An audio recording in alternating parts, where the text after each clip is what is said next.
Hello viewers, today we're going to be dealing with a little brake squeak on a 2014 Chevrolet Silverado. It's probably just going to be pads and rotors, but let's take it apart and see what we find.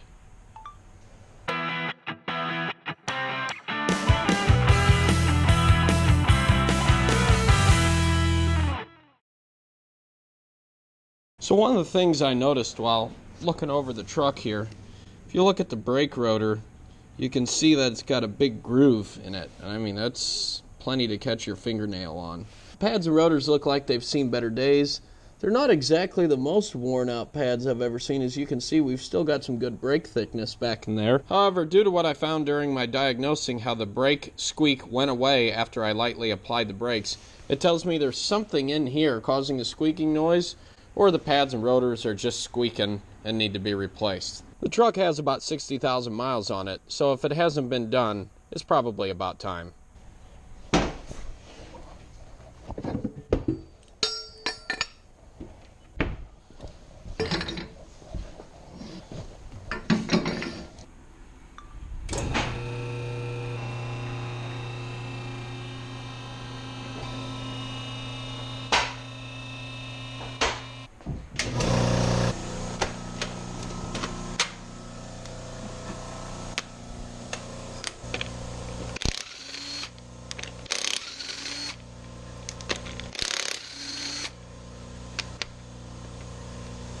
Now this is something that gets a little irritating. These little covers that they put on these lug nuts here wear out over time, and then the lug nuts get stuck in the socket. And the only way to get them out is thread them back onto the lug nut and then take the socket off and take it off the rest of the way by hand, but not too bad of an inconvenience.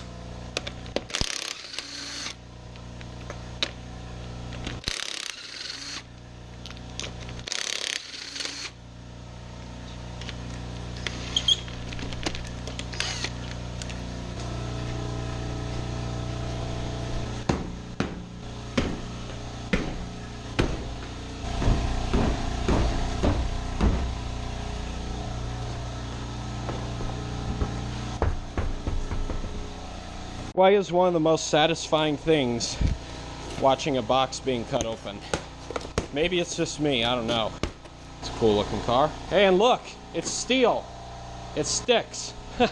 Can't do that with the new F-150. I'll just put it here instead.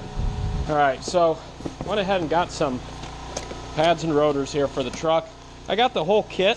This kit comes with ceramic pads, all the hardware, and 2 brand new rotors.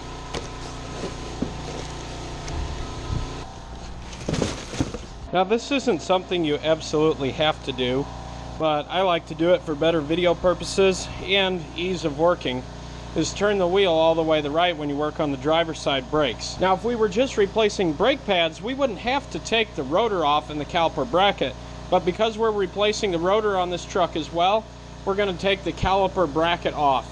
But I'll take them off individually to show you what it's like.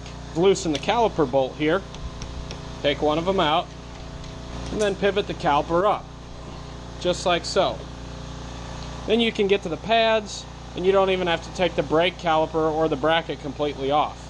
But because we're taking the rotor off here, the caliper bracket and the caliper assembly has to come off. So we'll just take the caliper off here, and we'll take the brake hardware out.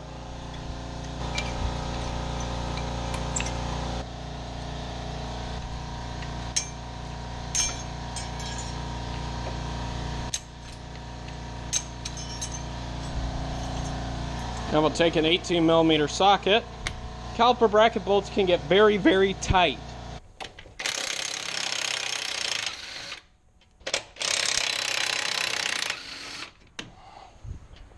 And once you've got the 2 bolts off, off comes the bracket. Now to get the rotor off, we're going to need to take this Torx screw out. Get yourself a size 27 Torx bit.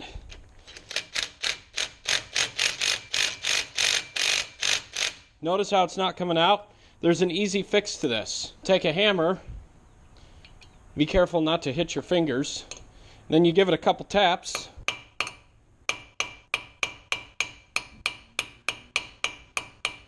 and then out it comes. just like so. Now, if that doesn't work, you can also use a torch and heat it up, and that's guaranteed to get it off. But this is a lot faster than getting your torch out and heating it up. And then, off comes the rotor. Now, while it's not going to be perfect, it's a good idea to at least clean the surface up a little bit that your rotor is going to be on. This is a hub bearing here, and your rotor seats against this hub assembly. And as you can see, we've got some rust in there and just some crud that builds up over time. And while it's usually not that noticeable on trucks, a tiny little difference, a tiny gap can cause brake pulsation if that rotor isn't seating perfectly flat against the hub. So we'll just take a little wire wheel here and clean it up.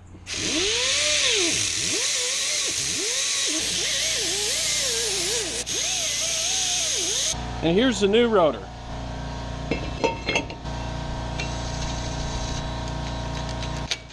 And whenever getting brakes, it's a good idea to get a complete set that comes with all the hardware, because these hardware components can rust up and cause your pads to stick and wear unevenly and just causes problems. So get the good stuff and replace everything in there, the hardware included. You'll thank me later. Now, one important thing to do, and it took me forever to figure this out, so learn from my experience. See this rust that's on this caliper bracket here?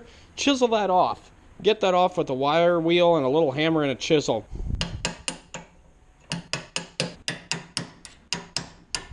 Then take that wire wheel again and clean them up the rest of the way.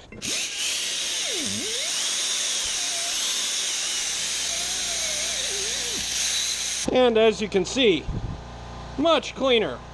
It'll make installing your brake pad hardware a lot better.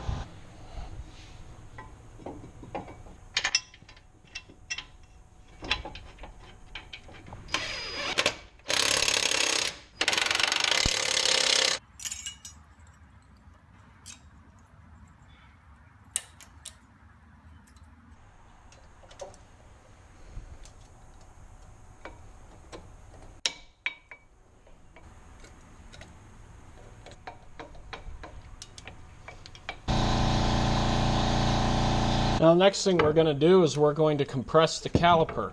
You have to compress the caliper because you're putting newer, thicker pads in the brake caliper, so these pistons have to be pressed back into the caliper here in order for the new brake pads to fit. Now, there are a ton of different tools you can get to do this job. Some are faster than others. This is one I've had for years. It's simple.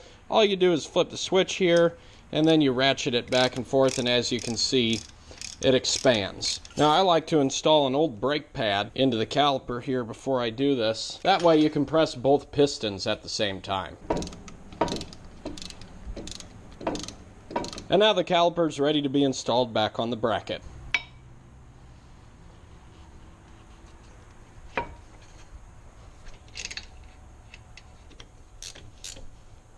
And there you have it, new pads and rotors.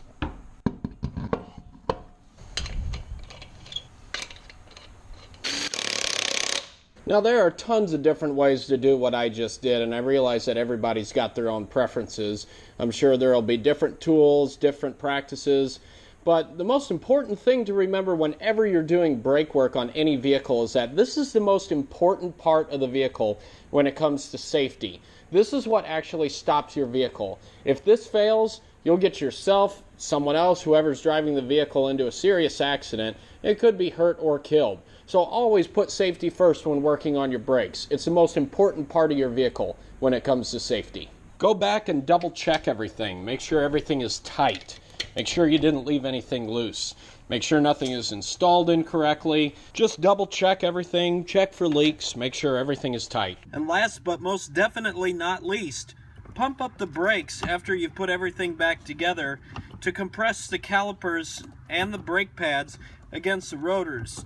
This way, when you put the transmission in drive or reverse after doing the repairs, the brake pedal won't go to the floor as there's still gap between the rotors and the pads. You'll get a good firm pedal and good braking. This is also a great way to make sure that the brakes are working before you go take it on a test drive. I really hope you guys are enjoying the videos. Give it a thumbs up if you did, and I'll see you next time.